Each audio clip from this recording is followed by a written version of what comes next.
El caleño Sebastián Torres trabajó muy cerca de Elon Musk en SpaceX, la empresa vanguardia de la exploración espacial que ha logrado aterrizar cohetes en misiones fuera del planeta o la primera caminata con turistas espaciales. Y necesitó mucho tiempo para recuperarse de tanto voltaje.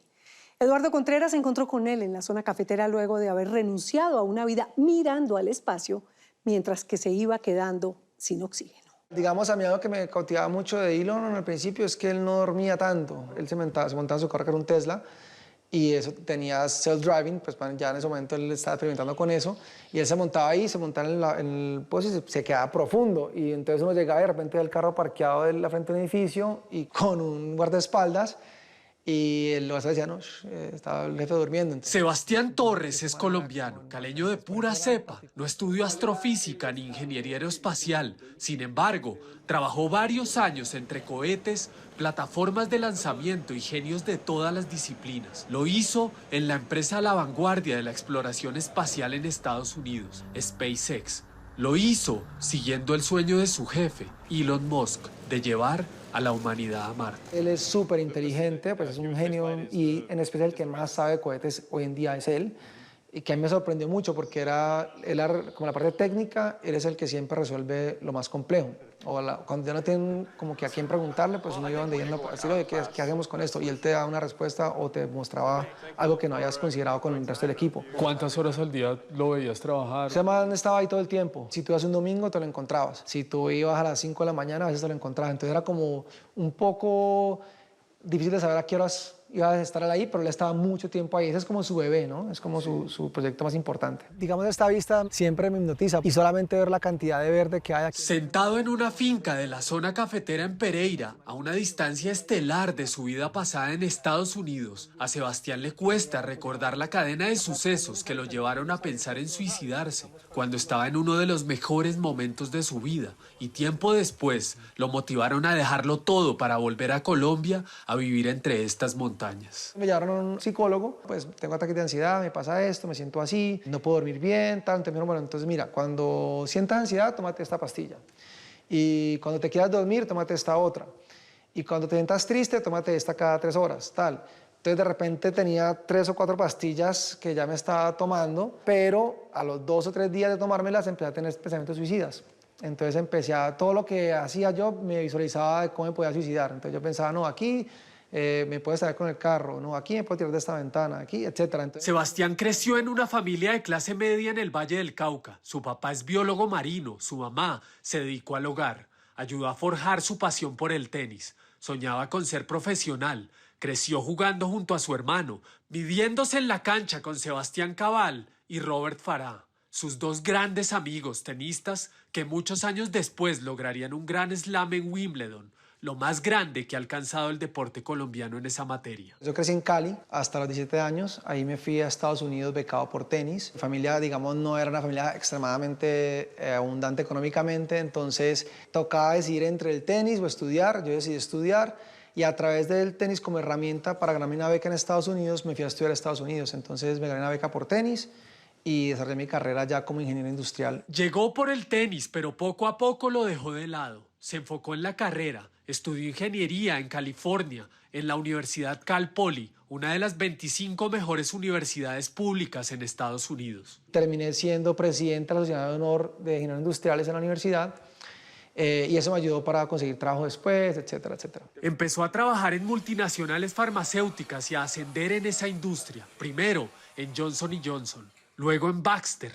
5 años después, era un ejecutivo con un gran salario que vivía el sueño americano y con una gran dosis de estrés laboral. Un día, esa olla a presión explotó. Tuve un breakdown total, absoluto, donde desde que llegué empecé a sudar en frío, entré en ataques de pánico y yo nunca había experimentado eso, entonces no sabía qué me estaba pasando. Y eso te causa como más desespero, como más ansiedad. Y entonces ahí caigo pues en una espiral, digámoslo así, negativo. Y entro en una depresión ya pues más seria. Llegaron las citas al psiquiatra y las pastillas, luego el yoga y un giro radical en su carrera. Durante meses se dedicó a dictar clases de tenis para niños y en medio de ese trabajo, cuando menos lo esperaba, recibió una llamada que cambió de nuevo la trayectoria de su vida. Cuando me llaman, dicen, no, es que estaban buscando a alguien con tu perfil. Yo le dije, no, gracias, pero no me interesa ningún trabajo farmacéutico, no me interesa estar en una corporación. Y me dice, no, no, espérate, no es una corporación como crees y no es una farmacéutica. Yo le dije, ah, ok, entonces, ¿por qué te interesa mi experiencia? ¿Tú has estado en líneas de producción? Y yo, sí, claro. ¿Tú tienes un Black Belt de Six Sigma? Yo, sí, claro. ¿Y has trabajado en una industria que sea regulada? O sea, tú hacías cosas con la FDA. Y yo, sí, nosotros hacíamos protocolos para la FDA, auditorías, etcétera. Ok, ¿con tecnología? Y yo, sí, claro. Me dijo, perfecto, ven a la entrevista. Luego de varias entrevistas fue seleccionado y entró a trabajar en SpaceX, en ese momento una startup poco conocida, cuyo objetivo era llevar al hombre a Marte. Su dueño y creador era Elon Musk. SpaceX, cuando yo llegué, era una empresa súper chica, habían, creo que eran 900 empleados. Cuando yo me fui era más de 10.000, no sé ahora cuántos serán. Y la manera que la empresa creció, la manera que Elon pudo hacer un diferencial, digámoslo así, con SpaceX, fue que él lo que hizo fue que empezó a buscar empresas pequeñas y los convirtió en proveedores. Él consiguió una persona que era su guía en la parte de los cohetes y él le decía, bueno, ¿qué necesito para hacer un cohete? No, necesitaba un buen soldador. Entonces iba a buscar quién soldaba, ¿no? Pues los que soldan las motos, ellos saben de eso. Entonces buscaba ya, como que así empezó a traer proveedores y empleados. Ese fue el primer trabajo de Sebastián, viajar por todo Estados Unidos afinando el trabajo entre SpaceX y los proveedores. Su primera reunión con Musk fue 2 meses después de entrar a la compañía. Primero me tocó hacer una presentación y él vio el primer slide, la primera diapositiva, digámoslo así, la segunda, y en la segunda se paró y se fue. Entonces yo quedé como que, uy, este man no le gustó nada lo que yo vine a mostrar, lo que entonces en mi mente yo me puse re nervioso y dije, uy, se paró y se fue. Luego entendí que es que en SpaceX tenemos una forma de ser más eficientes, donde cuando tú entras a una reunión y encuentras lo que necesitas de esa reunión, ya te puedes ir y todo el mundo entiende, ¿no? ¿Cuál era el estado en ese momento en que tú llegaste en la empresa? Yo llegué en el 2014 cuando estaban justo en el momento de ser certificados por la NASA. También estábamos justo en ese momento intentando aterrizar los cohetes de nuevo. Pues, para que reutilizables. fueran reutilizables. Entonces, habían problemas con las patas de la aterrizada, digámoslo así. Entonces, por los aspectos que yo empecé a trabajar fue a mejorar o a buscar un proveedor para mejorar las patas de la aterrizada. Y al final lo conseguimos y lo logramos. SpaceX logró lo imposible, aterrizar un cohete luego de una misión espacial. Lo hicieron por primera vez en 2015. Sebastián también estuvo ahí, años después, cuando pusieron en órbita el Tesla de Musk a bordo del Falcon Heavy, el cohete más potente hasta ese momento. Esa imagen le dio la vuelta al mundo. Y eso fue para nosotros un secreto, nadie sabía que eso iba a pasar. Y cuando de repente se abre y sale ese carro, todo el mundo se quedó como que wow. Y aparte él puso una placa con el nombre de todas las personas que habían trabajado en ese Falcon Heavy y mi nombre está ahí, por ejemplo. Entonces para mí ver eso pues era como que wow, qué lindo. Y después ya pasamos a hacer un motor cada 3 meses, luego pasamos a hacer un motor cada semana. 3 años después de entrar a SpaceX, Sebastián fue nombrado líder del Raptor, el proyecto de uno de los motores más poderosos en la historia. ¿Qué era ese proyecto? Es un motor que básicamente es como la evolución de los motores de cohete. Usualmente los motores de un cohete son como un motor de un carro. O sea, hay una explosión y sale un exhausto.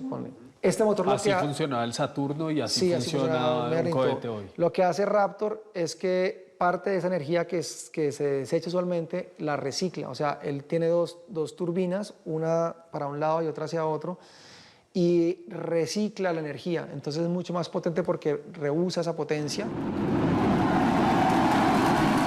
Y es de otro combustible, es de metano. Entonces el combustible de metano, en vez de ser querosena o pues, lo que llaman rocket fuel, es un combustible que se puede generar en Marte. Sebastián era, según sus palabras, algo así como un director de orquesta que afinaba el trabajo entre diferentes partes para que todo fuera eficiente. La parte técnica y la ingeniería, usualmente la comunicación no es tan buena y les cuesta trabajo comunicarse entre departamentos o comunicarle a Elon, a directivos, lo que está pasando. Y también yo tenía el know-how, digamos, de conocer todo lo que hacíamos, ya todos los procesos y todas las partes, entonces ya sabía dónde mandar qué cosas y cómo optimizar recursos para poder con producción. Y decirle, mira, tú que haces esto acá, estamos haciendo algo parecido para Raptor, es un poco más grande, pero esa máquina que ya usas ahí, yo sé que la podemos usar para esto, préstamela al fin de semana o tal. Entonces empezamos a avanzar mucho más rápido.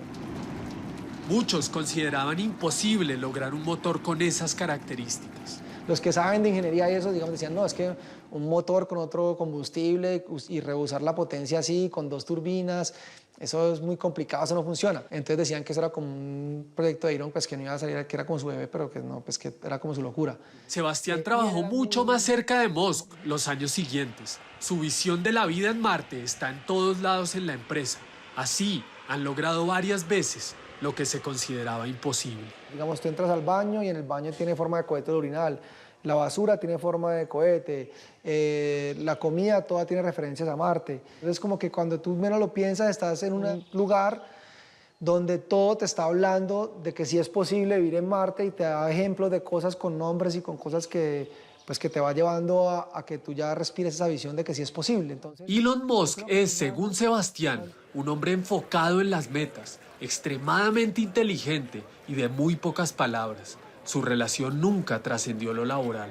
de él lo que más me cautivó es que estaba obsesionado. Luego entendí pues, que él tiene Asperger's, que es una condición pues, como que tiene esa particular que se obsesiona mucho. Entonces él está súper obsesionado con lo que está haciendo y esa obsesión se transpira y todo el mundo la siente. Y Elon tiene un humor muy particular, entonces siempre hace chistes como muy raros que uno como que no entiende. Y entonces esa es otra cosa que era chistosa, que él hacía como bromas o cosas que nadie entendía.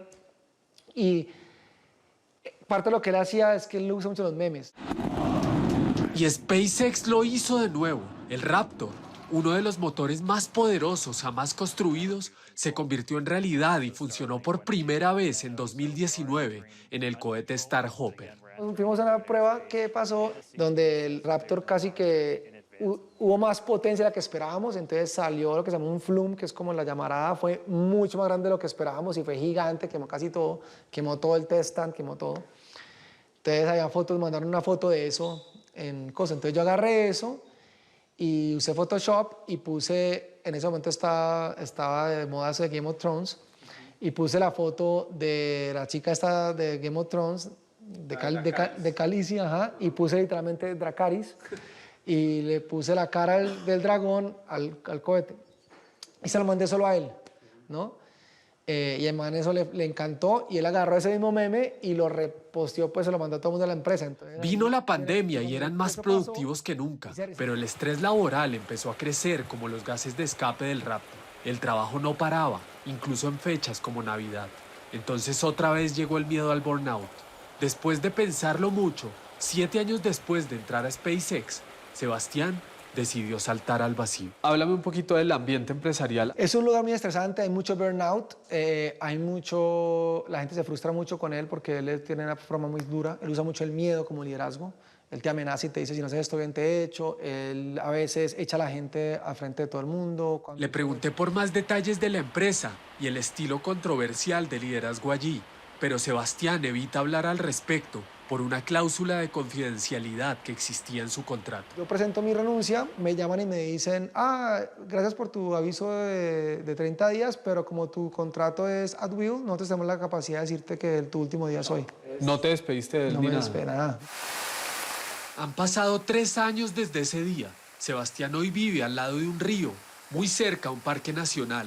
Medita todas las mañanas. Aunque su vida es muy distinta, dice que no la cambiaría por nada.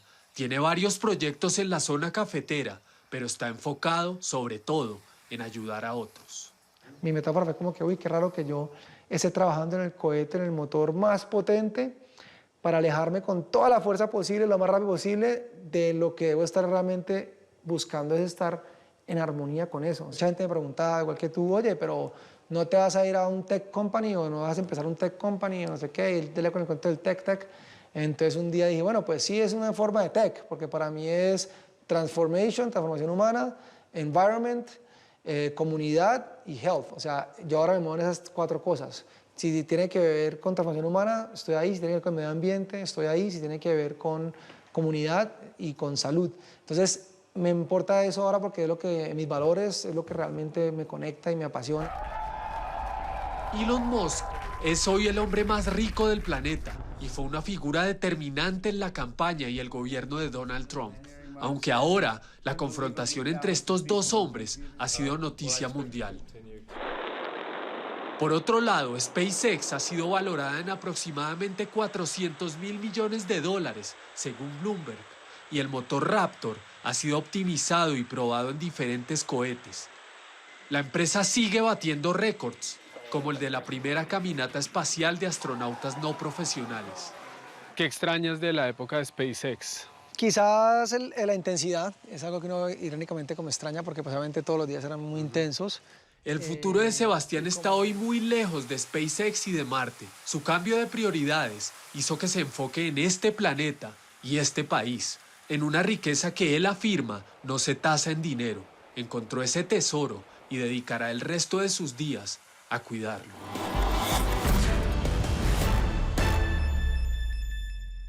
Torres seguirá con los pies en las montañas colombianas, mientras que Musk y su gente seguirán con sus locuras intentando conquistar el espacio.